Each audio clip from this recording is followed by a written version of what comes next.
श्रीगणेशाय नमः। वेदपुरुषाय नमः। श्रीसरस्वत्यै नमः।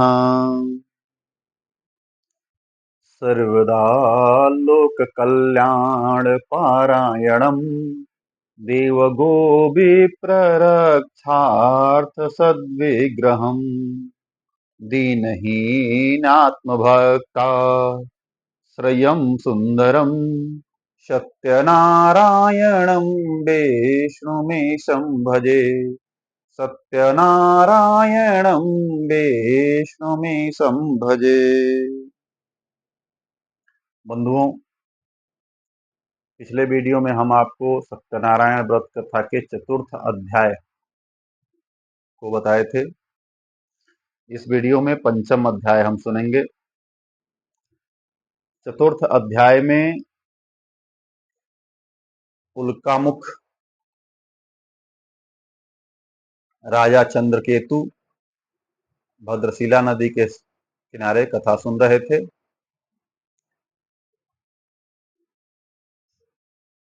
वहां बड़िक लोग गए, उनकी कथा आपने सुना। बणिक पुत्र साधु बणिक ने कथा सुनने का संकल्प किया, जिससे उसको संतान कलावती नाम की कन्या पैदा हुई और उसका विवाह भी उन्होंने कर दिया, लेकिन कथा नहीं सुना। और उसके बाद अपने दामाद के साथ वह दूसरे राज्य में चला गया व्यवसाय करने के लिए। वहां राजा का चोर धन चोर चुरा कर ले जा रहे थे, जिसमें ये रास्ते में पड़े और इन्हीं के पास वह सामान रखकर चले गए और राजा के सैनिकों ने इनको पकड़ कर ले गया और राजा उन्हें जेल में बंद कर दिया और इनकी संपत्ति भी जब्त कर ली। उसके बाद अगली कथा पंचम अध्याय में आज सुनिए। सूत उवाच मायया सत्यदेवस्य न सुतं न तयोर्वचः ततस्तयोर्धनं यच्च गृहीतं चंद्रकेतुनाम। सूत जी बोले, सत्यदेव जी की माया से चंद्रकेतु राजा ने उन दिनों बनियों के वचन को कुछ भी न सुना और उनका सब धन ले लिया, उन्होंने हरण कर लिया। तब छायापाक्ष तयोर्गेहे भार्यां चैवाति दुखिताः चौरेणापहृतं सर्वं गृहे यच्च स्थितं धनम। श्री सत्यनारायण के साप से साधु और दामाद सत्यनारायण के श्राप से साधु और दामाद के घर पर स्त्रियां भी बड़ी दुखित हो गईं। चोरों ने घर का धन भी चुरा लिया। जो इन्होंने घर पर धन रखकर आया था उसकी भी चोरी हो गई। आदि व्याधि समायुक्त क्षुत पिपासा समाकुला अन्न चिंता पराभूत्वा बभ्राम च गृहे गृहे। मतलब ये दोनों लोग ससुर और दामाद यहाँ जेल में बंद हैं और वहां माँ बेटी की हालत खराब है। वहां से भी धन की चोरी हो गई, उनको कुछ और खाने खाने तक की दिक्कत होने लगी। अन्न चिंता पराभूत्वा, अन्न की चिंता में वे बभ्राम च गृहे गृहे, घर घर जाकर भिक्षाटन करने लगी, घर घर घूमने लगी। एवं कलावती कन्या बभ्राम प्रतिवासरम एकस्मिन् दिवसे रात्रौ क्षुधार्था द्विज मंदिरम। और कलावती कन्या भी नित्य ही घूमने लगी। एक दिन रात को भूख से दुखी कलावती एक ब्राह्मण के घर चली गई।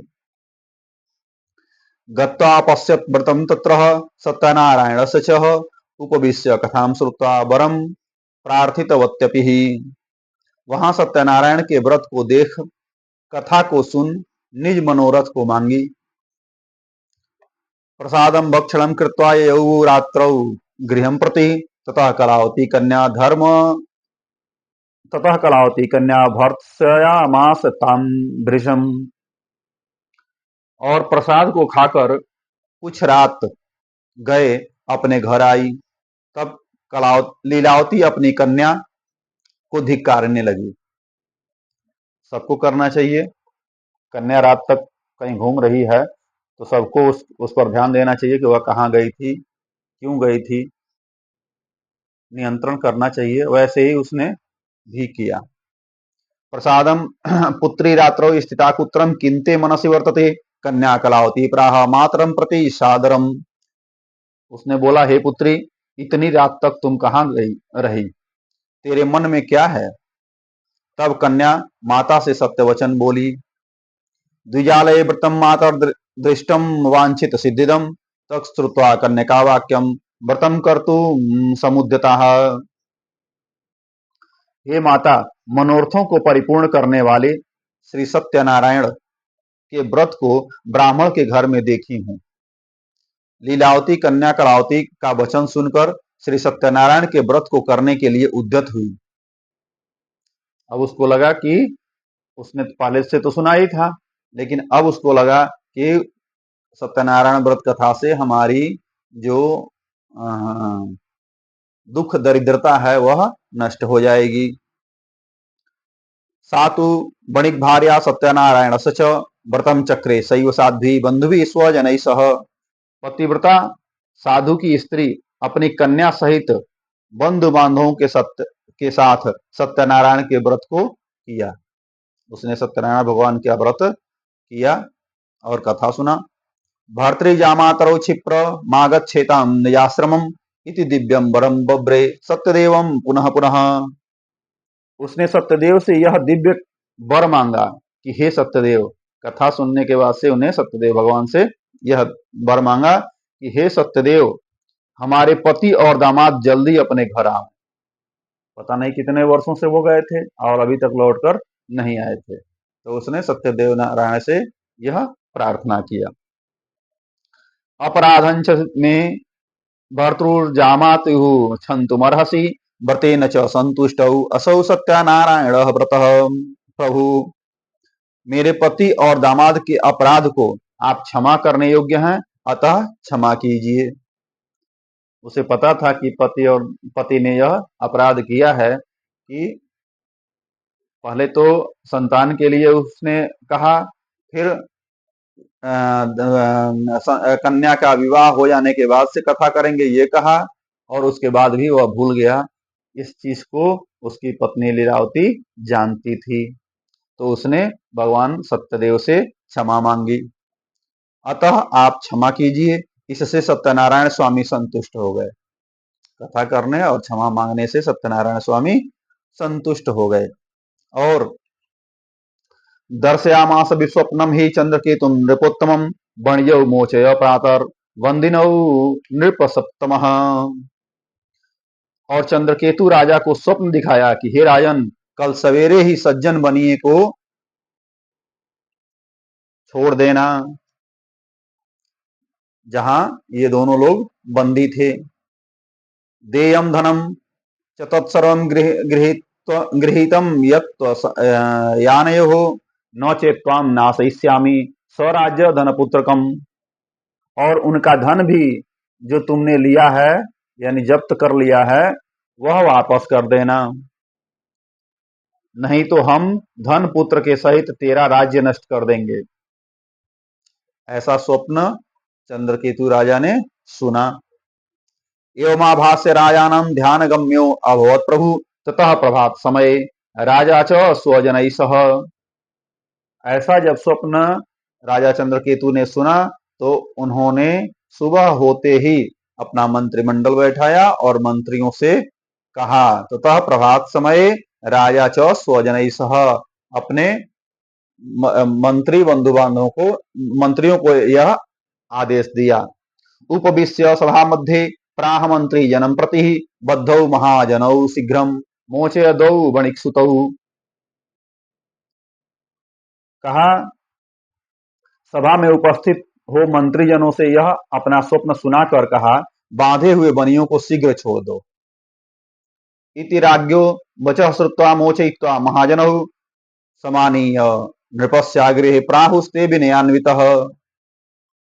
ऐसा आदेश दिया। यह सुनकर दूत लोग बनियों को बंदी खाने में से छुड़ाकर राजा के निकट लाए और विनय युक्त वचन बोले। आनीतौ बणिक पुत्रौ मुक्तौ निगड़ बंधनात् तो महाजनौ नत्वा चंद्रकेतुम नृपोत्तमम्। हे महाराज, हम इन दोनों बनियों को बंधन से छुड़ा कर लाए हैं। अब आपको क्या आज्ञा है, आपकी क्या आज्ञा है।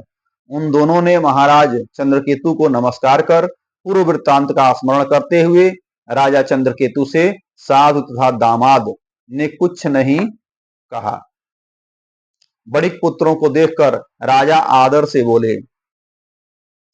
स्मरन्तौ पूर्ववृत्तान्तं नो चतुर्भय विह्वलौ राजा बणिक सुतौ वीक्ष वचः प्रोवाच सादरम्। दैवात् प्राप्तं महद्दुःख मेदानीं नास्ति ते भयम् तदा निगड संत्यागम क्षौर कर्माद्य कार्यत। आदर से बोला कि अभाग्यवश तुमको बड़ा दुख मिला है। राजा ने उन दोनों ससुर और दामाद बनिया से कहा कि अभाग्यवश तुमको बहुत बड़ा दुख मिला है, अब आप लोग भय न करना। इस प्रकार राजा ने कहकर उन दोनों के हाथ पैर की हथकड़ी बेड़ी कटवा दिया और क्षौर कर्म कराया। क्षौर कर्म मतलब बंदी खाने में बंद होने के कारण इनके बाल और दाढ़ी बढ़ गए थे, नाखून बढ़ गए थे, तो उनको कटवाया, बाल और दाढ़ी कटवा दिया। क्षौर कर्माद्य कार्यतः वस्त्रालंकारकम दत्त्वा परितोष्य नृपश्चतौ पुरस्कृत्य वणिक पुत्र बचसा तो सयत वृषम। फिर वस्त्र और आभूषण आदि देकर बनिया को अत्यंत संतुष्ट किया। पुराणीतम च यद्रव्यम द्विगुणीकृत्य प्रदत्तवान् प्रोवाच ततो राजा गच्छ साधो नयाश्रमम।